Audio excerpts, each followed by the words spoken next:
ब्रज की पावन भूमि वृंदावन में एक साधारण सा युवक था। नाम था माधव। वो न तो किसी बड़े घर का था, न ही कोई विद्वान, लेकिन उसकी एक खास बात थी। उसका निश्चल प्रेम, उसकी निर्मल भक्ति राधा रानी के लिए। माधव रोज निधिवन जाता, राधा रानी को फूल चढ़ाता, उनसे बातें करता। लोगों ने उसे पागल कहा, पर माधव ने कभी परवाह नहीं की। उसका कहना था, राधा रानी मेरी माँ है, मेरी सखी हैं, मेरी आत्मा की आवाज हैं। एक दिन बारिश हो रही थी। निधिवन सुनसान था। पुजारियों ने मना किया कि शाम के बाद वहां रुकना मना है। कहा जाता है कि राधा कृष्ण रात को वहां रास रचाते हैं और कोई भी मनुष्य उसे देख नहीं सकता। पर उस दिन माधव रोता रहा।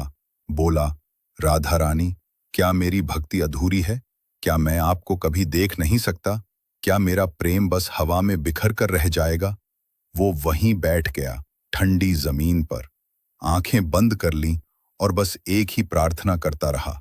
हे राधा रानी, बस एक बार मुझे अपने दर्शन दे दो। फिर चाहे इस देह का अंत हो जाए, कोई शोक नहीं होगा। घड़ी ने ठीक 12 बजाए और तभी निधिवन में अचानक सुगंध बिखर गई। केवड़ा, चंपा और गुलाब की। हवा में बांसुरी की मधुर ध्वनि गूंज उठी। माधव की आंखें खुली और उसने जो देखा वो शब्दों से परे था। राधा रानी साक्षात उसके सामने थी। सुनहरी आभा, छिलमिलाता रूप, आंखों में करुणा, प्रेम और दिव्यता। माधव की आंखों से आंसू बह निकले।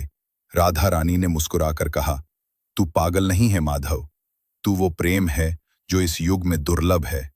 तूने मुझे बुलाया और मैं आई, लेकिन अब तू यहां नहीं रह सकता, क्योंकि कोई भी मानव इस रास का गवाह नहीं बन सकता।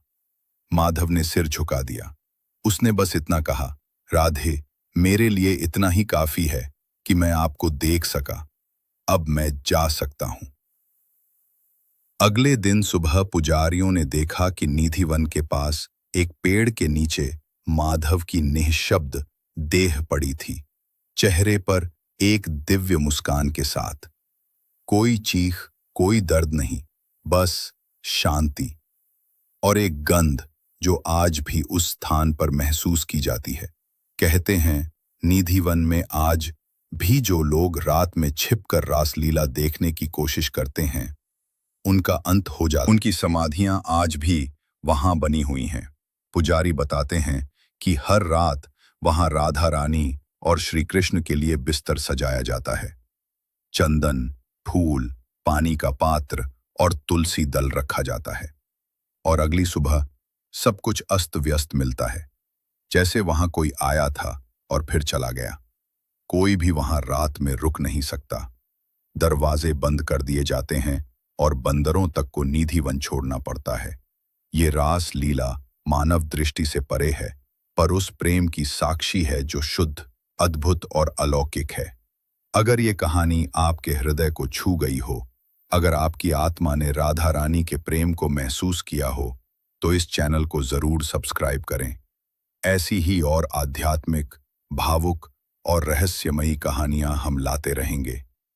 जय श्री राधे।